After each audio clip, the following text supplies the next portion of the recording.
way PG was answering some questions, it kind of suggested that you guys are prepared to play without Kawhi tomorrow. Was Kawhi playing tomorrow? We don't know yet. Yeah, we don't know yet, but you got to prepare both ways, and so we're not sure. And the guys are ready. We're ready to get going, and so you just got to prepare for everything. Who would be the person tabbed with starting in his place if he isn't ready? I don't want to say. You don't. So you have settled on someone then? Yes. How difficult has it been trying to prepare for a team like Dallas, not knowing if you have the full roster available to? It's been great. We had a lot of days to prepare. Guys understand what we're doing, execute the coverages. And, of course, you have to change throughout the game because they have two dynamic scorers. You just can't give them the same look every possession. But we feel really good about our game plan and how we want to execute it. How much does the stress level increase in the playoffs compared to the regular season? Well, I don't know. You play? I feel good in playoffs. I don't know. You got to ask them. I feel good. Like I said, our guys feel good. This is what you play for to get to this moment, to have a chance to play for a championship. And so there's no better feeling, making the postseason, making the playoffs, all the hard work you put in over the course of the season, and now you're finally here. I feel great. So it doesn't change for you as a coach? Your stress level doesn't trigger anymore? You just stay the same cool dude you always have? Yes, sir. What's the difference between coaching against Jason Kidd and coaching against Rick Carlisle?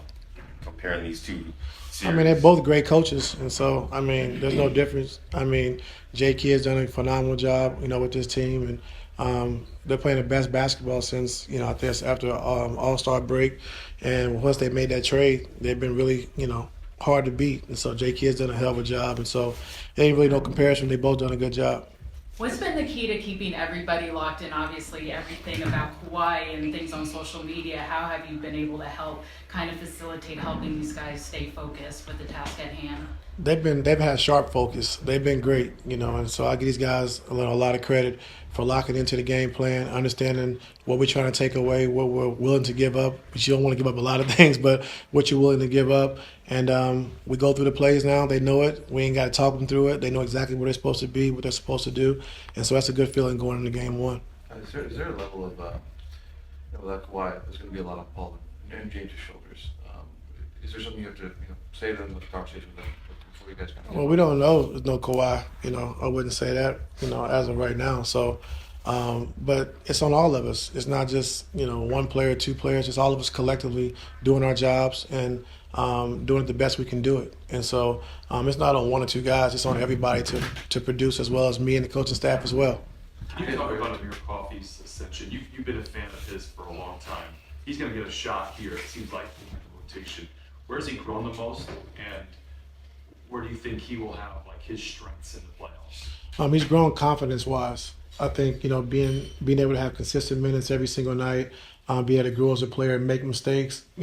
Playing 82 games, just having a real spot in the rotation has been really good for him. And so he's really developed. He understands what we need from him. He understands his role. And then defensively, being able to guard, different guys on a night-to-night basis has been huge for us. Coach, what has Kawhi been able to do the last couple of days? He shot yesterday. He was on the floor. Today he'll be able to shoot more with a little bit more movement. And he's going to go through some of the practice as well, so we'll see after today, how he feels. Will he have any contact? No contact. What do you think will determine if he plays or not tomorrow? I don't know. Medical. I'm not that. and Coach, Yeah.